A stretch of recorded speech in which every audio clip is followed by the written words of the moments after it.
After today's statement by German Chancellor Friedrich Merz that there will be no meeting between Putin and Zelensky, more and more shocking details are emerging. How Trump's envoy, Steve Witkoff, totally mishandled things. How he created the illusion that Putin was supposedly ready for negotiations, how he dragged Putin to Alaska, and how, now the American president has embarrassed himself because there is no peaceful progress and no agreement is being planned. The negotiations are at a dead end. Although Steve Witkoff assured that Putin agreed to territorial exchanges, Putin agreed to concessions, Putin agreed to security guarantees for Ukraine, and Putin in general agreed to many things. But then it turned out that Putin actually didn't agree to anything. And today, Reuters uncovered the behind-the-scenes details of the August attempts at a quick peace. At the center is Special Envoy Steve Witkoff. At first, a message came from Moscow that Putin was ready for major concessions. In the conversations, a plan emerged to swap certain regions of Ukraine for other Ukrainian regions for unclear reasons. Then this version disappeared somewhere. It turned out it never existed. The allies are irritated. Ukraine is standing firm, but there are zero results. Let me explain in plain language what actually happened here and how we got to this point. My name is Pechiy. Today is August 28th. Before we begin, I ask you to subscribe to this channel, give it a like, leave any comment you want, and be sure to subscribe to my Telegram channel, Pechiy News. The link to it is in the description of this video. So, what happened? Reuters revealed how Trump's special envoy Steve Witkoff flew to Moscow in August to meet Putin, after which Trump again gave Putin 2 weeks. What did he bring back from there, and how did the Kremlin even manage, to outsmart Witkoff and Trump? So, what happened? According to Reuters, step 1 is hope. After Steve Witkoff's contact with the Kremlin in Washington, they put a paper on the table with the optimistic thesis that Russia is ready for significant concessions, and the White House speeds up the meeting in Alaska. An urgent meeting is needed since Russia is open to concessions and Europe is proposing security guarantees for Ukraine. Meanwhile, Donald Trump uses his familiar tone, saying we'll see progress in a week or two. I've already made all the arrangements.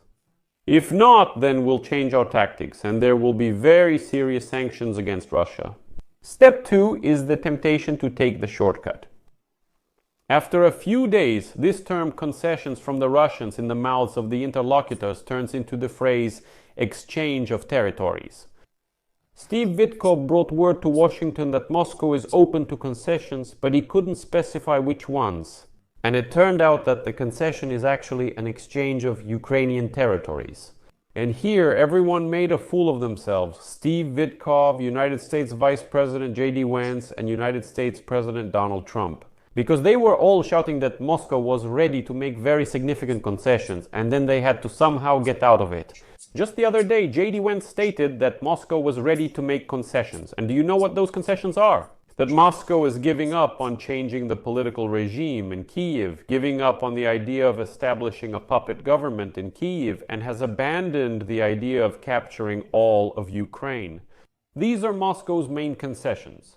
Well, of course, Vance forgot to mention that it was the Ukrainian Defense Forces who hit those unwashed Russians so hard that they simply can't physically make any of this happen. But they're present. He tries to explain that this is already a concession. But let's get back to how Moscow's concessions turned into a territorial exchange. Instead of talking about returning what was seized, a document proposing a redrawing of territories starts to be offered. Like, we'll leave this part for you, this part will go to Kyiv, and everyone will declare victory. This all seemed convenient for headlines, as if a solution was found, but it was bad for reality. The Ukrainian constitution forbids giving up any territories. There is the position of the European Union, which states that borders cannot be changed by force. There is a society that will never accept this. And a society that has seen the atrocities committed by the Russians in Bucha, Kharkiv, Mariupol, Kherson, and so on. All of this just doesn't fit into any peaceful deal. Then comes the third step. As Reuters writes, sobering up. According to Reuters, Witkoff's message changed. Along the way, Europe got tense. Kyiv said no. And in the end, the exchange died, just as it should have. Because it wasn't a solution, but an attempt to freeze the war under Moscow's dictate, under a freeze. The Kremlin excels at regrouping, moving equipment, reorganizing logistics, and restocking ammunition. For Ukraine, this is not peace, it's just a pause before a new war. So what's left after this? And what remains is the truth recognized by everyone. There is no quick way. There won't be any meetings where everything is solved in a week or two. Either you create a clear, automatic security guarantee for Ukraine where there is no Russian veto, sanctions, arms supplies, and so on and so forth, without giving us time to think, or you sell people a beautiful press conference after which there will be a new missile or drone strike on a Ukrainian city. Subtitles. Ukraine and European officials have chosen the first clear security guarantees. Washington, due to Steve Witkoff's naivety, chose the second option. Loud statements shouting from Alaska, "We settled everything," hugging that filthy, bald dictator Putin, and declaring that there would be peace in a week, but in the end, there is no peace at all.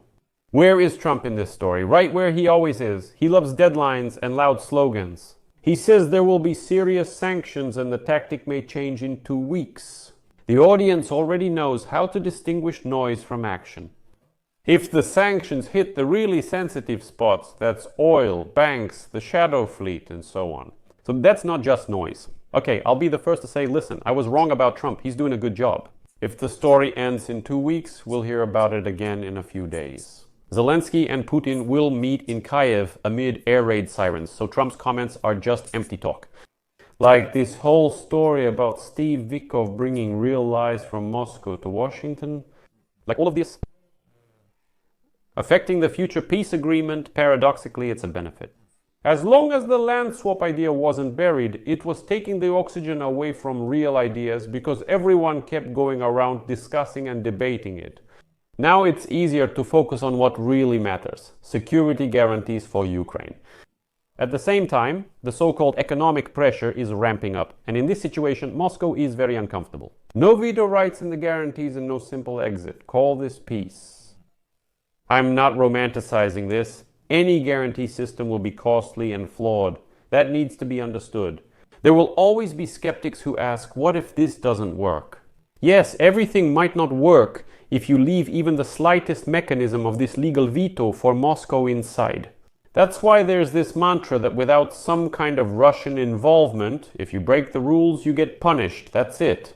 That's a language the aggressor, especially a Russian, understands. And finally, why does this story matter? Because for us, let's put it this way, it's a vaccine against naivety. That's what I'll call it. Wars of this scale don't end with exchanging territories. They don't end with exchanging opinions in the news feed. They don't end with loud statements from Donald Trump. They end with a situation where an attack the future becomes meaningless and painful. Everything else is just pretty words. And here you need to understand that neither Putin nor Steve Witkoff nor Trump actually had any real plan. There was no plan. There were just loud statements. So, we played out this bad idea before it became a bad reality. That's good. Ukraine didn't allow any Witkoff, any Trump, or any J.I.D. Vance to play out this scenario with exchanging territories. You understand that it was completely dictated by Moscow. Witkoff just listened to all this, flew to Washington and said, listen, this is such a great idea. Putin is making concessions. Let's just exchange territories, swap everything, and go our separate ways. No, and it's very good that it stayed just as an idea. That's why they tried to sketch out a quick peace in Washington on a napkin. It didn't work out, and thank God it didn't. That means what works remains. A tough, heavy economic blow against Moscow, heavy engineering on the issue, security guarantees for Ukraine, and tough politics without illusions. And in this scenario, a meeting of the leaders stops being the goal and becomes a tool. And that's exactly how it should be. So I'll leave it at that for now. Share your opinions and conclusions in the comments below this episode. Subscribe to the channel, hit the bell, and don't forget to like. That's it for now. Take care. Goodbye, everyone.